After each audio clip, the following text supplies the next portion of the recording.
Good evening, ladies and gentlemen. Welcome to United States History. Tonight we're talking about the end of World War I. This is Mr. Byrne. And Miss Lewis. And we're going to cover the war to end all wars coming to an end or a halt. So the Central Powers are defeated. In July of 1918, the stalemate on the Western Front was broken when the Allies pushed the German army back to its own borders. By September of 1918, German generals informed Kaiser Wilhelm that the war could no longer be won. The collapse of the Central Powers soon followed. The collapse. The Ottoman Turks asked for peace with the Allies after they drove through the area known as the Balkans. Austria-Hungary surrendered following their defeat by the Italians as Vittorio Veneto in northern Italy.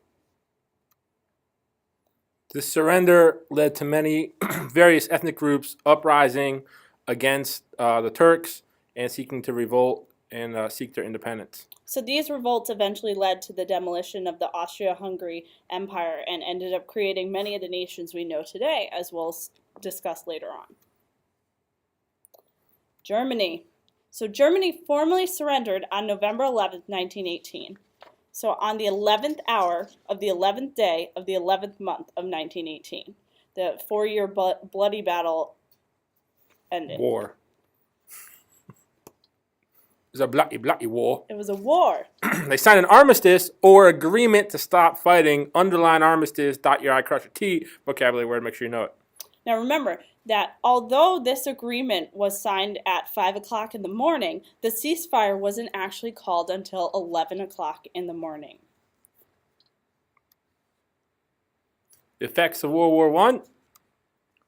Number one, the war itself shattered Europe's aristocratic order and increased political and social instability. What we're referring to is the former monarchs who were in power are now going to be out of power, and there's going to be a vacuum. And somebody's going to have to put those countries back together and decide who's going to be in charge. So the delicate balance between the glory of the nations and the imperial interest came to fruition during World War I. Boundaries had to be redrawn in various parts of the world. Like what we were talking about with the collapse of the Austro-Hungarian Empire, we're going to see many of the countries that we know today are going to be formed. Nearly 9 million soldiers were dead. Another 21 million were wounded. It's going to be a major impact for countries that have returning warriors with disabilities going to have to deal with. So 13 million civilians were dead as a result of the starvation and disease. This was the most civilians and people who had died during the war that we had ever seen in human history at this time. And number 5, there were mass killings of civilians, particularly the Armenians. The Turks were angry with the Armenians because they supported the Allied effort in the war, even though Armenian soldiers were fighting with the Turks in the same army. So the Armenians, as the war comes to an end, are removed from the Turkish army, sent into labor camps.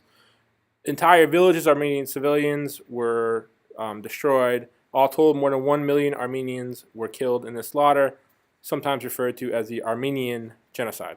The Turkish government still does not recognize the use of the word genocide because they considered the killings of the people in Armenia as acts of war.